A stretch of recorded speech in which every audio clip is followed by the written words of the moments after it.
Leader Fan Radio Network. What do you mean? I don't know. And KFAN, that's KFAN.com.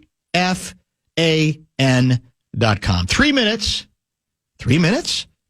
Almost 4 minutes past the hour, 3 o'clock Central Standard Time. Welcome back. Bumper to Bumper Show returns on Election Tuesday. This is the day, right? Today's the day. The fan has learned. It is.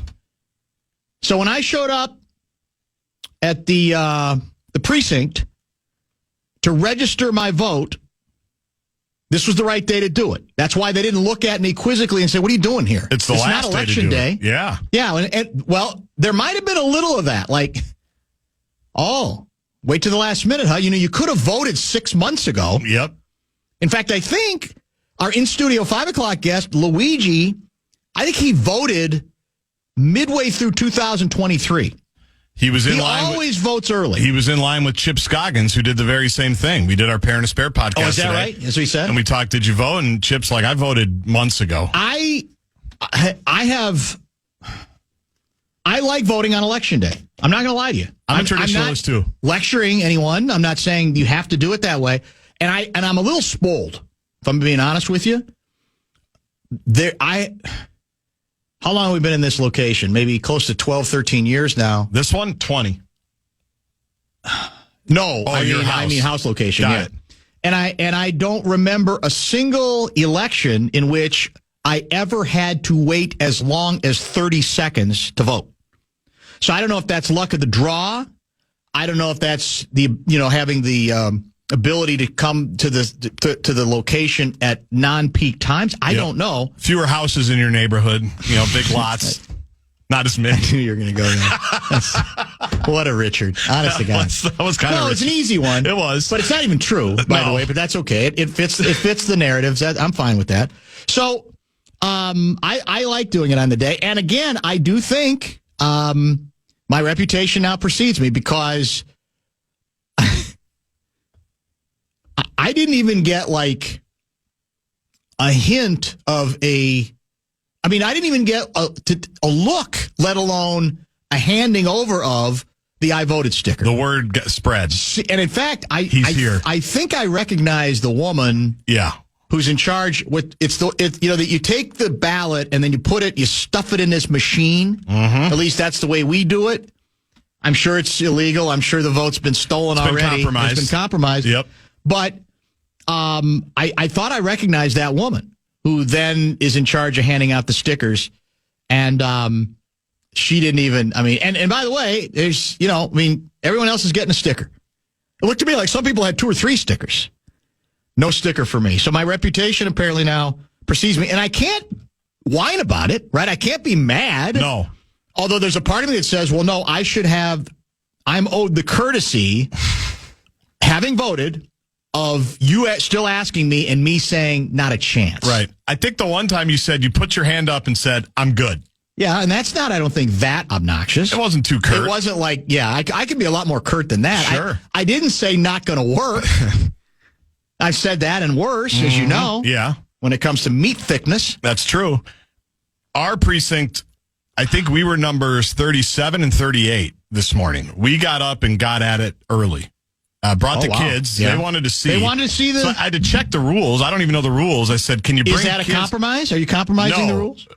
People that are voting and their minor age children can go to the polls together. And they were prepared, too, because they had, fake ballots for the kids, which, again, I was all paranoid about. I said, well, what do those ballots say? They just say candidate A, B, C, D. They don't have any names. They're going to end up getting tabulated. I know. We're going to hear. Yeah. No. Now we kept those. Oh, okay. We didn't try to put those in the machine, but we got in and got out early at 7:10. Do you think though it was appropriate for you to be handing out Harris buttons on your way out? I don't think we were 100 feet away. Oh, okay. We were well within the rules. I think you can't be within 100 feet. All right. And so we measured it and we stood there with our signs. Let's get it out there for the record. As far as I know, you did not give out Harris buttons. Can confirm we did not do that. I just wanted, because otherwise people are going to say, that doesn't surprise me. I know. Sounds like Guernsey. That's right. Yeah, it sounds like him. I try to subvert the democratic process at every turn. That's what I'm known for. Oh, man. Does Hawaii have custom I voted stickers? Tom from Savage wants to know, and would I feel differently about a custom Hawaii I voted sticker? Good question. I might. Yeah. I might be compromised there. It would look good on the hoodies. It probably would on the hoodie if there's like a palm tree on it or something. Are you kidding me? Yes, it'd look great. Is ours special to our state, or does each state pick their own, or is that a federal I voted deal? I don't think it's federal. I think everybody just gets their own. Because there are different styles. Sometimes the most common one, it feels like, is just the red I voted sticker. But then there's others that I've seen some that have like a flag on them. Haven't you? I'm trying to think. And isn't there a local angle with the I voted sticker? Didn't we discuss this? Didn't we like make it here or start it here, or the person? I think we did talk about this. The company that makes them is based here or something like that. We're smack dab in the middle of the I voted sticker phenomenon. By the way, for the record, I think the trade deadline just passed, didn't it? Believe so. It's 3. And we did not make any other moves, or a number of other teams that did significant moves. One by the rich get richer for Detroit. Yeah, Z. They get Zadarius Smith. They were looking. I mean, Ben Lieber was ripping them yesterday on the show. Well, how's it playing in that locker room that they haven't gone out and tried to replace who's their best defensive player who went down? Aiden Hutchinson. Well, I mean, he's not as good as that, but he's a legitimate. I think he got 5-6 sacks this year. So that's again one of those moves where you say we're not going to replace greatness with greatness, but you might have replaced greatness with goodness. Right? That's what the Vikings hope at the left tackle as well. Is it better than what you have? That's the way to improve. It doesn't have to be greatness. And at not too great a price. Because you say, well, that's not enough if you're giving up a number one. But they, too, I don't think really had to give up all that much any more than we had to give up all that much. Kevin Seifert will be in that chair at a 3:30 to talk about all of this, the key trade moves that were made before the deadline, whether we were close to doing anything else. We have re-signed a kicker. And I think is it John David Booty, or is that the quarterback we used to have? That was the old USC quarterback who we had for a little while. Remember John David Booty? Of course I do. We all love John David Booty. We like saying his name. JDB, for sure. This is JPR, John Parker Romo. Who was in camp with us. He was for a few weeks. We obviously made the right choice with Reichard, but we need some insurance in case Reichard needs a week or two.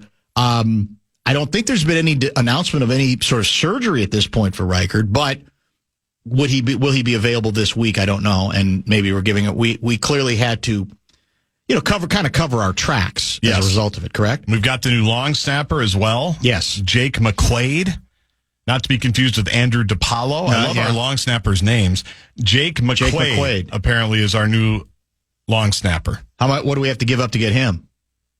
Or is he just signed as a free agent? I think you just bring him in. I don't think we're swapping anybody. Seifert will know. I'm reading his tweet, but I'm pretty sure we just grabbed him. Do you agree with me that fear is failure in one significant sense on Election Day? I've been carrying this story around for a couple of weeks, and in fact, I don't even have it with me today to give you all details of it, but I did read it, and I think I can convey the essence of it. And it was a series of polls. Yeah, more polls. But in this case, it wasn't about who you're going to vote for president of the United States or senator. It was, how comfortable do you feel telling other people when they ask, and everybody's asking these days, who you're voting for, telling them. And the stat that stuck out to me was that kids that are in their 20s, what generation is that? Is that Gen Z? 20s? Yeah, I'll double check. I don't even know. I'm not sure. I can't keep up with all the designations. I thought it was kids in their 20s, maybe it was 20s and 30s, that 1 in 4 are afraid to out loud tell people when asked who they voted for. And I'm thinking to myself, if that's an accurate poll, isn't that failure on the parts of all of us? And is that really something? I know how emotional people are about this election. I know, believe me, how split we are. I see the texts that we get all day, every day to the Bradshaw and Bryan KFAN text line. Even if we're not talking about it. You're absolutely right. Even if we are not close to being connected to the subject. And yet, I think it's believable that people have decided that it's not worth it. What is supposed to be your right as an American to vote and to choose who you vote for, even in this sort of, in these fractured, tense times, to me, that's failure. To me, that is sad. I might mightily disagree with you, but I'm going to tell you, I'm as opinionated as I am.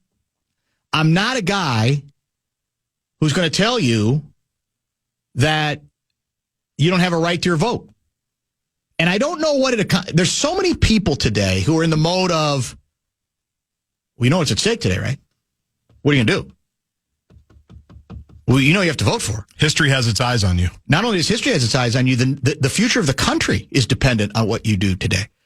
And let's say you believe that.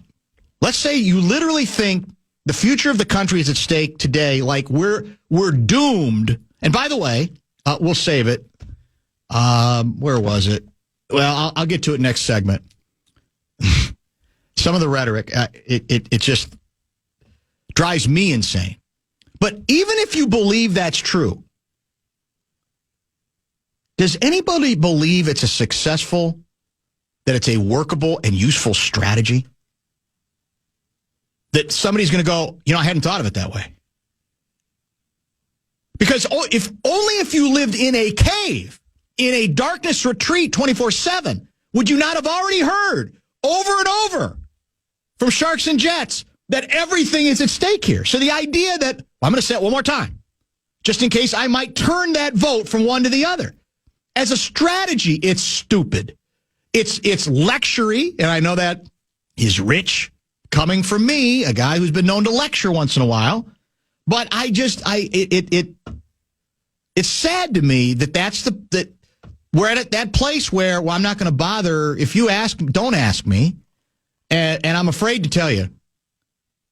Because for whatever reason, I've come to a different conclusion than you. I might be delusional. I might be, because there's plenty of people who are out there. But I think that's not a sign of a healthy democracy, whatever, or healthy republic, no matter which side you happen to be on this particular Sharks and Jets issue. The Fan and two men and a junk truck want to give you a shot to put $1,000 in your hand with our national cash contest, and you can enter the keyword grand at KFAN.com. First keyword of the day is grand. KFAN.com, keyword grand. It's already started. It's just like clockwork. I've received, by the way, I think the last time I received this particular text, it was going all the way back to when W was still in power. Remember the warnings that he wasn't going to leave? Here it is. A year from now, when you can't criticize the president on your show without losing your FCC license, you'll understand the importance of this election. This is the world in which we live. I don't think anybody who's listened to this show would classify me. I certainly have heard from the righties as recently as yesterday that I'm very positive about Donald J. Trump. But the echo chambers in which people end up terrifying themselves to the point where they feel comfortable making a prediction, by the way, that has been made several times before involving others who have been in charge of this country, and, of course, it never materialized, frightens me as much as anything else that I indeed hear. I have enough faith in the tenets of this republic that I refuse to go down that particular road. Let me give you an example. Before I do, Gessling confirming that Reichard is going to injured reserve, and that means he'll have to miss at least 4 games. And so the aforementioned John Parker Romo is being brought back now to be the kicker. Starting on Sunday, is it against Tennessee? No, this is Jacksonville, and then it's Tennessee the next week. Elon Musk. If Trump doesn't win, I think this is the last election. Oprah Winfrey last night. If we don't show up tomorrow, it is entirely possible we won't be able to cast a ballot again. Feels like insanity. I don't want to live in either of those worlds, boys and girls. That doesn't mean there aren't legitimate concerns. But you want to talk about exhausting? That's been the most exhausting part of this. And I will add this, as I said earlier, even if you believe this nonsense, The sad reality is that as a strategy, I think it turns people off. The people you think that you're trying to reach go, I'm not 12. We have safeguards in place. Have they been tested before? Might they be tested again? Yes. But I'm telling you flat out, I got the same text about W, not Donald J. Trump, W. He ain't leaving office. He's staying. He ain't going anywhere. They're changing everything. You haven't heard? So, no, I have zero. It does nothing for me because I don't believe it. I have enough faith, like I said, in what we've established and because of the Constitution, that whatever challenges that might end up being out there, and they could be considerable, this country is not going to cease to exist. Is that too Pollyanna? Call me whatever you need to. But the level of irrationality as we get to this day, I hope it's, again, the loudest voices. But, I mean, those are two pretty big names, man. And I don't want false equivalency text either. I don't care what you believe about either individual that's involved here. I don't. I'm no friend of Elon Musk, especially because he's the guy who told us previously the way Twitter was run was very unfair because it was so favorable to the lefties. He has done what? He has turned it into, starting with himself, an echo chamber for his side of the aisle. He has become a Trump toady. Simple as that. He's right, but it's ironic given he said, well, whoever runs this thing has got to think bigger than that because there's more at stake. So none of this is to say that there aren't legitimate criticisms, but when you I feel like there's among the elite, among the Sharks and Jets, there is a belief that we're stupid. We really are. That we need to be saved from ourselves and that we need to be told what to do. We need to be helped. We need to be, sort of led around by the nose. And that does absolutely zero for me, wherever you happen to be on this particular election. I've heard it. Eric in Minneapolis. Yes, Trump has literally said he never should have left. Correct. We've talked about it. I quoted yesterday what his vice president said. I'm not blind to any of it.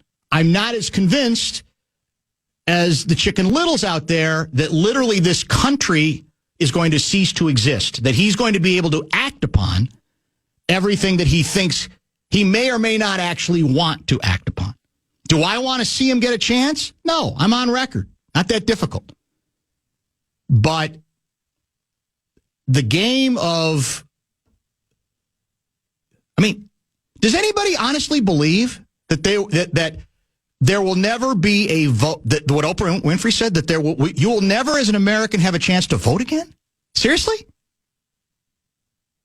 Does anybody believe that? Do people realize the crises we've dealt with in this country?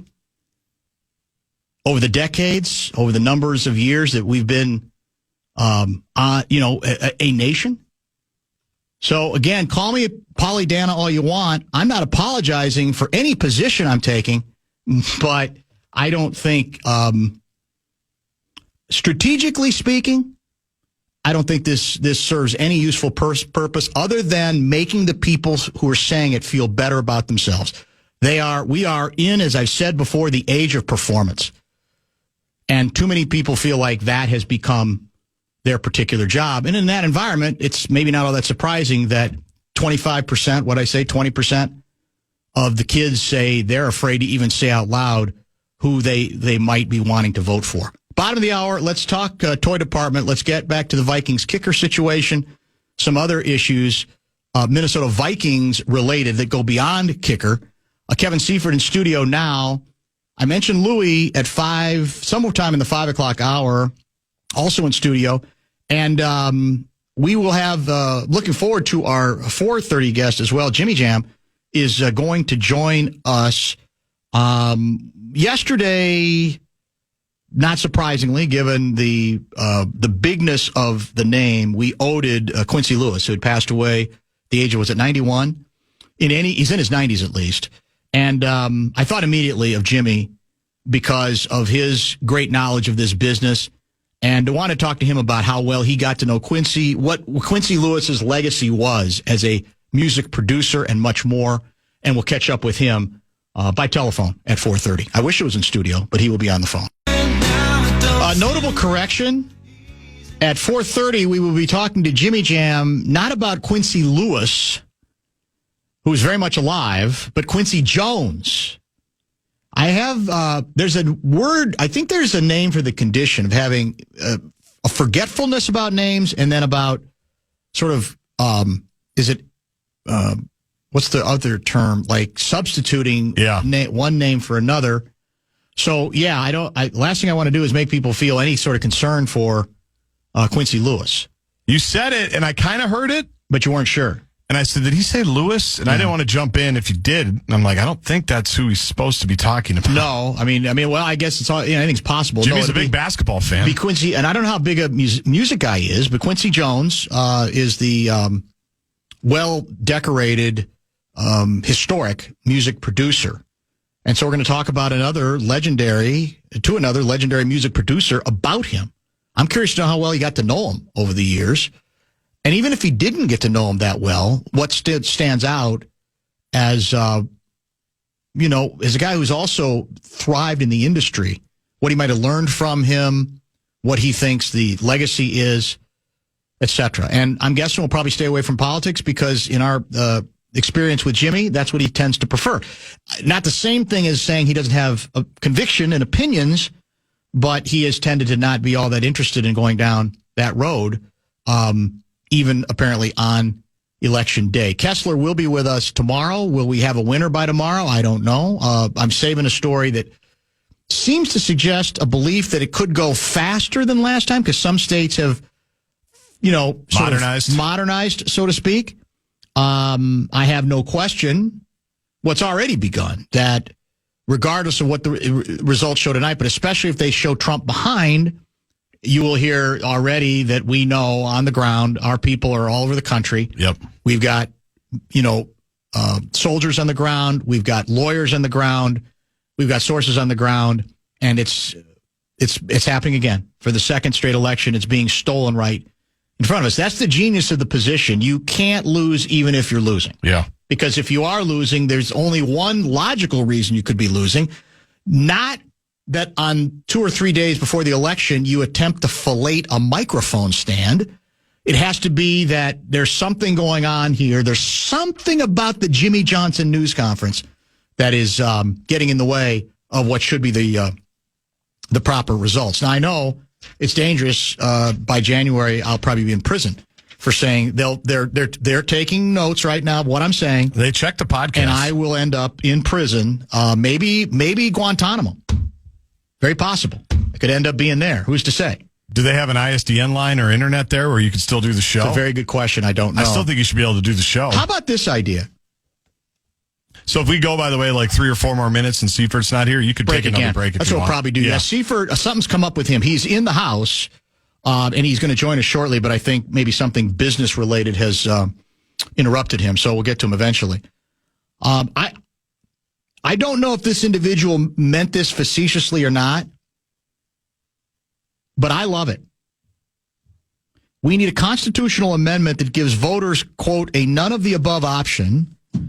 If that line wins a plurality, the parties must provide different candidates with a new election in 6 weeks. Ooh. Right now, the party system's giving us crap alternatives, and it has to stop. Now, I don't know that that's realistic. I don't know if that's even feasible. Thinking outside the box. But I don't mind it. Yeah. I actually don't mind it. I actually don't mind it at all. Seifert has arrived. I hope. Did you get in any trouble? I mean, are you on like double secret probation? Because it seemed as if you got a very urgent business-related phone call. Are you about to break a news on a Vikings trade? No, it's the tax of having multiple beats at ESPN. I actually got a phone call for a story I'm working on that has nothing to do with the Vikings or a trade deadline. It's related to that. It is related to officiating. Can you talk about it, or is it kind of secret? It's not that. I mean, I think we're trying to explain. We're going to try to explain to fans how the NFL decides when to kick a player out of a game and when not to. Good idea. Good story. Because there's, it seems like you watch two things and they look pretty similar, but different decisions are made. And so I'm working on compiling the information that will explain where that line is for fans, and that will probably publish Friday. You know what you should do is you should do a sidebar on, because you and I have talked about this before, and I think you endorse it, but I'm still confused about whether it's equally applied to every game. This eye in the sky, where every once in a while, it happened twice in the Bears game. Why I was watching the Bears game, I have no idea. Oh, I know why. Okay, well, yeah, I'm not going to watch much anymore. Yeah. How about number two? Who is it? Is it DJ Moore? Yeah. He walked off the field during the play as his QB is scrambling like a whirling dervish from one side of the court to the other side of the field. He just gives up and says, "I'm done," and walks to the sidelines. At least, the quarterback Kalen Williams was scrambling away from that sideline, so it's not as if he was an eligible receiver. But the eye in the sky thing is an interesting story as well. I think that the personnel the NFL devotes to that is the same for every game. The difference is the camera distribution through the networks is not the same at every game. So you don't. It's the same story that we've always had for instant replay and now the video assist. Well, this was twice. Two video assists on. Looked like you were half a yard short of the first down, but actually it is a first down. Or maybe it was the Vikings game. Well, in any case, I've seen that a couple of times. Yeah. It'll happen. And then you won't hear from it again for like 5 games, and it makes me wonder what applies, what doesn't. Does it literally depend on just how proactive that particular eye-in-the-sky person wants to be?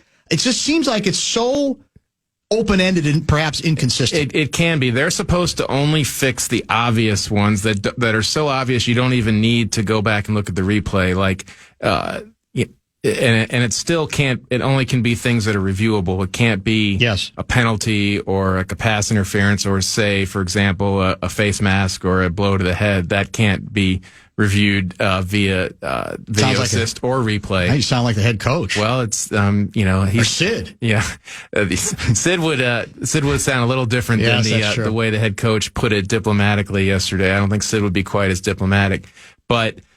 It's supposed to only be when there's just a glaring mistake. You were supposed to, he went out of bounds at the 10 and it should have been the 30 or something huge like that. This is the first year where they've instructed officials to announce when the decision is being made via that structure versus just saying after discussion or whatever. Because I think it's a little more transparent and we know who the person is that is behind that decision. And so that's been a good thing. And I think it's brought more attention to fans who are watching on TV or in the stadium when that structure is being implemented. It's been in existence for a couple of years.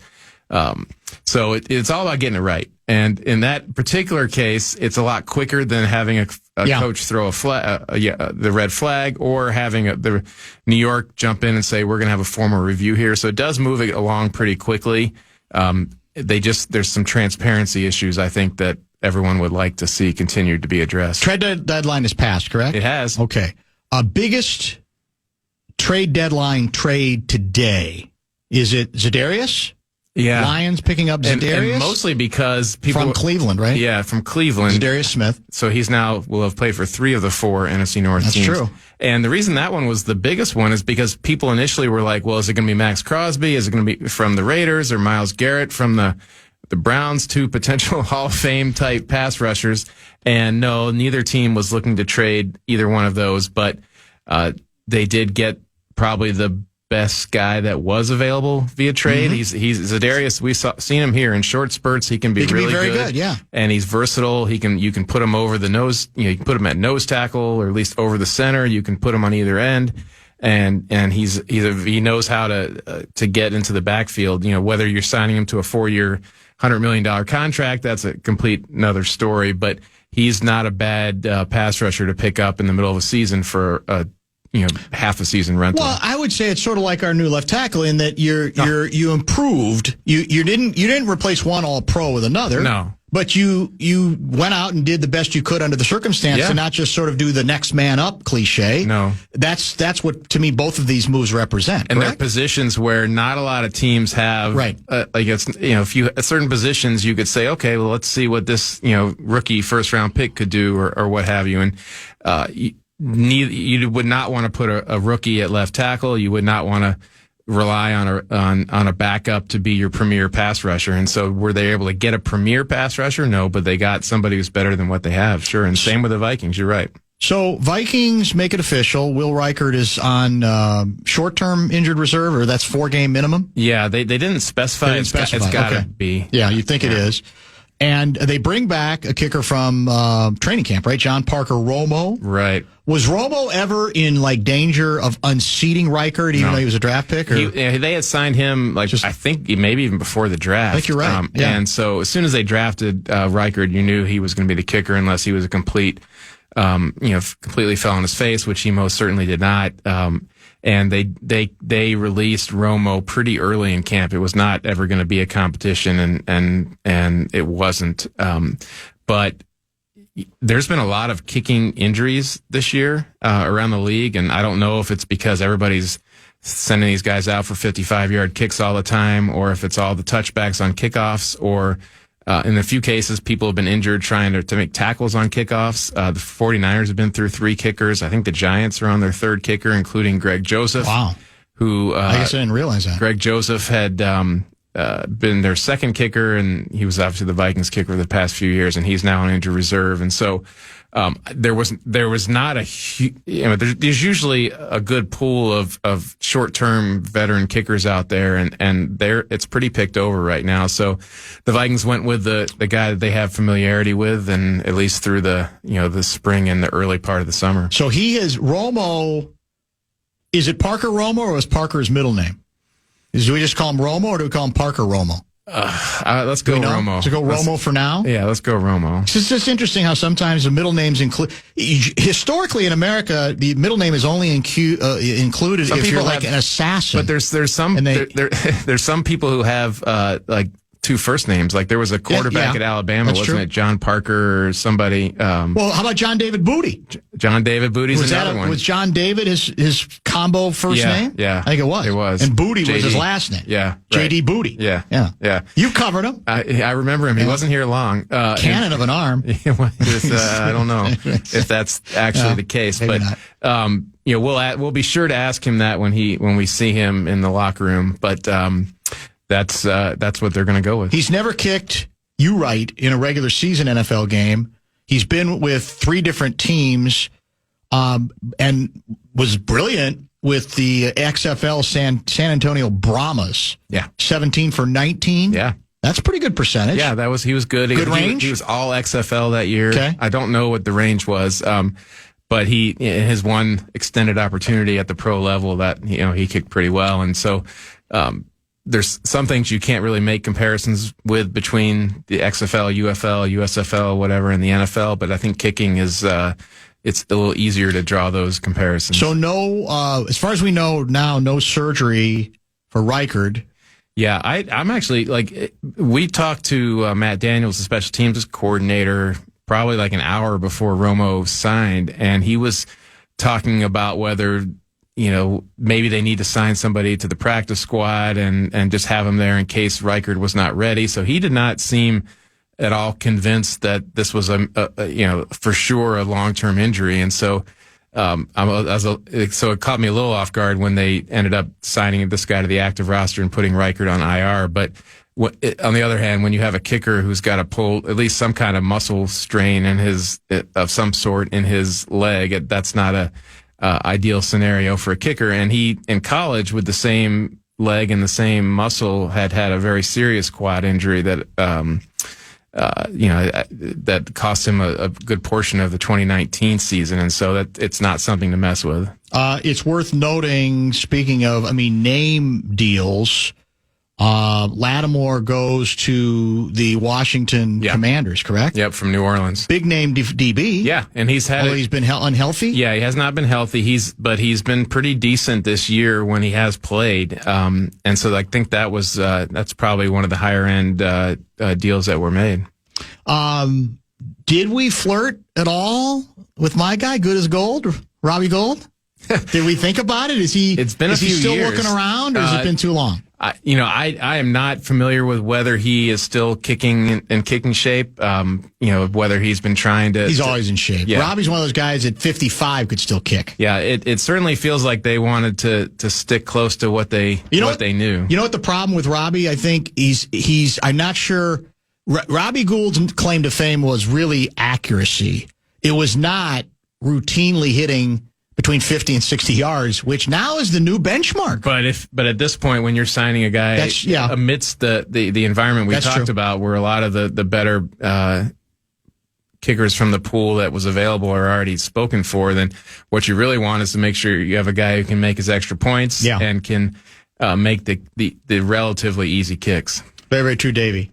So in terms, what else do we need to cover in terms of injury? Is this the week we finally get our all-world linebacker on the basis of the way he's been talked about by Cashman? Is this Blake Cashman week? Well, it's been 2 weeks in a row where O'Connell has expressed optimism that the coming week was when he would get back to practice, and he said today on PA that Cashman was close to practicing last week. They decided to hold him out, but he in listening to what he said to PA, it was, I think, a little less than 100% certain that he would be back to practice in full and everything's fine. And so, because he kept mentioning that it's really important with this injury to not set it back, because then you really do have a long period of recovery. And so I don't think it's guaranteed that Blake Cashman is back this week, but I think they have a better, he appears to have made enough progress to make it more likely that he'll at least get some practice time than he did last week. Speaking of KOC with PA,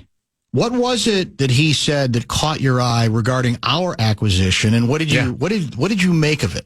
Well, he said Cam Robinson, who they traded for last week, and when it's all said and done, would end up being one of the better deals that they've done here, and they've done some pretty good deals. The T.J. Hockenson trade was pretty good. The Josh Dobbs trade, for what it was, I think. Right. He won him 3 games. That is something to, I think was in total a pretty decent trade, and they've made some other deals as well. But when you think about it, you've got a guy coming from the AFC. He's not real familiar with how the Vikings do things. The trade is on Tuesday, but it takes him all day Wednesday to get here and take his physical. First day of practice is Thursday. Wes Phillips, the offense coordinator, was saying today that he had his first meeting with Kevin O'Connell, and O'Connell comes out of the meeting saying that this guy's pretty smart. Like, there's, I felt, I talked through all the offense with him, and I felt like he was taking it all in, and he got it, and they went through practice, and he was like, he really does look like he's been here, for a while, and then they get to Friday, and the same thing, and they decide Saturday we're gonna let it go, and so he played the entire game. Was he perfect? No, but he was pretty dang good on a night when the offense probably had its best performance from a moving the ball standpoint all year. But he's up for a new contract next year, correct? Yeah. And obviously, if things go right with Darisaw, he ain't going to replace Darisaw, right? Which is fine, because they didn't give up much. They didn't give up much, and it's different than Hockenson potentially, because Hockenson was viewed as a move that this guy could be part of our core for a while. Yeah, and I think that the if you were just to trump up this trade, it's like a really hard position to find people at. And then if you get a guy, and I was far away from this, but if you acquired a guy that is able to handle your offense at this very important position and difficult position for half a season and keep you going on a playoff pace, then that is a relative rarity. And if you said he's a free agent, if he signs elsewhere, then that'll add to their compensatory pick formula for 2026. So that's another advantage that they would have. And so there's not a world probably where he's a long-term guy, but that also But that's okay. Like what they paid is very fair for a rental. In addition to what they might get back from a compensatory standpoint. All right. So, and injury-wise, that's it for us right now. Yeah, right? The kicker, the long snapper, and where do you find a long snapper? Are they just out on the street? Well, this one they found this guy named Jake McQuaid, who's been a long snapper since probably 2010. He was with the Rams even when they were in St. Louis. And then went to Los Angeles, and I think you could be a long snapper a long time if you're good at it. I'm going to try to teach my son to do it. Superstar Mike Morris. Yeah. He always talked to him, referred to himself as the fourth down center. He didn't like long snapper. He liked fourth down center. Right. I always thought that was good. Yeah. And so I think Jake McQuaide overlapped with O'Connell in Los Angeles for a year in 2020, and then he's been with a few other teams, but. That's a position where if you can be good at it, you can work for a long time. Well, and we take for granted, but if you screw it up, people are going to notice, right? One screw up, and it could change everything. Yep, and I don't think anybody could think of a time when Andrew DePaula, who's the long snapper here for the past few years up until the other night, has ever done that. Bradshaw and Bryant, KFAN text line is 64686. If you have questions or observations for Kevin Seifert, we are going to review his thoughts on the Sunday night victory over the Colts, get to some other things within the NFC North as well. As I mentioned, we're going to be chatting with Jimmy Jam on not Quincy Lewis, but on Quincy Jones, the music maven who passed away. That was announced yesterday. That'll be at 4:30. Louis on the hottest team in hockey, a team that even Seifert is, I think, at some point going to have to acknowledge. They're off to a terrific site, Minnesota Wild, the professional hockey outfit.